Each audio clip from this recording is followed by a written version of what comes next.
Affaire Jubillar, ferraille, parpaing, maison abandonnée, Delphine ne supportait plus sa vie bancale.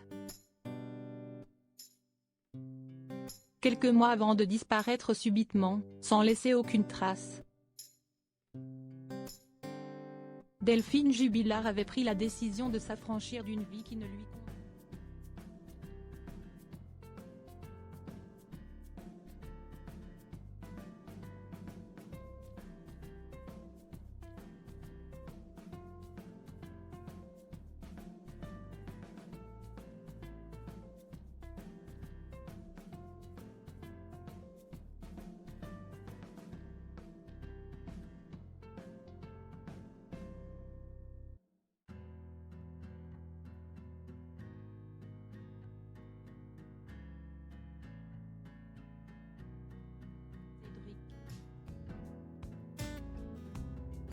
Le peintre plaquiste est actuellement derrière les barreaux de la prison de Toulouse 16 depuis le mois de juin 2021. Il est la dernière personne à l'avoir vue vivante mais clame depuis le début son innocence.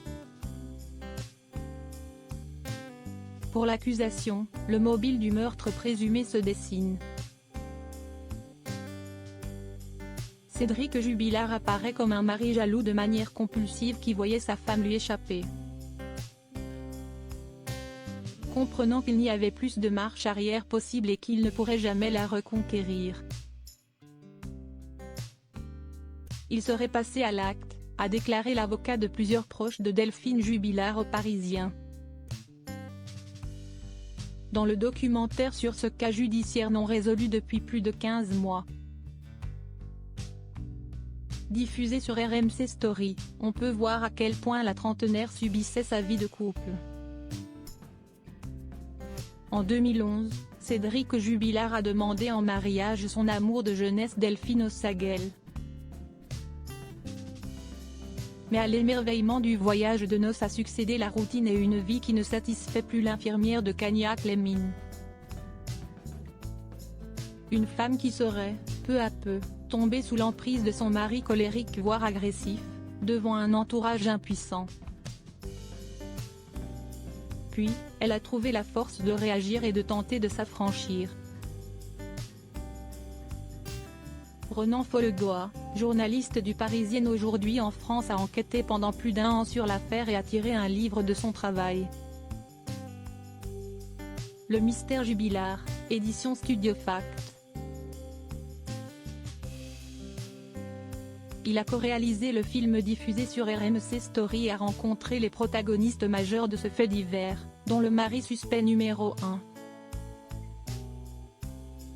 Qui a laissé leur maison dans un piètre état extérieur. Ce qu'on note au premier regard, ce sont ses parpaings. Ces jouets abandonnés, cette ferraille abandonnée qui jonche l'entrée de la propriété. Ça donne l'impression d'une maison en travaux, abandonnée même. Ça donne l'image d'un propriétaire qui se soucie très peu de l'image qu'il renvoie à son voisinage, à ses visiteurs. Ça dénote dans un lotissement où par ailleurs les maisons sont plutôt coquettes. Pour le reporter, cette habitation est comme le symbole du ras-le-bol de Delphine. Elle le dira d'ailleurs à son époux quelques mois avant sa disparition, elle exprime très clairement qu'elle en a marre de cette vie. Elle ne peut plus.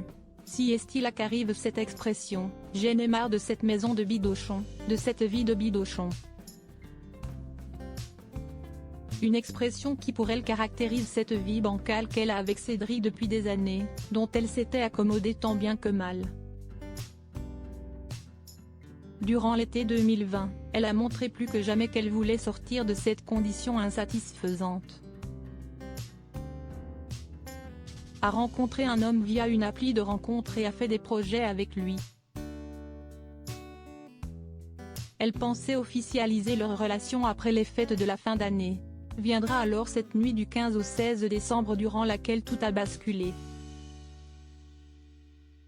Cédric Jubillar reste présumé innocent des faits qui lui sont reprochés jusqu'au jugement définitif de cette affaire.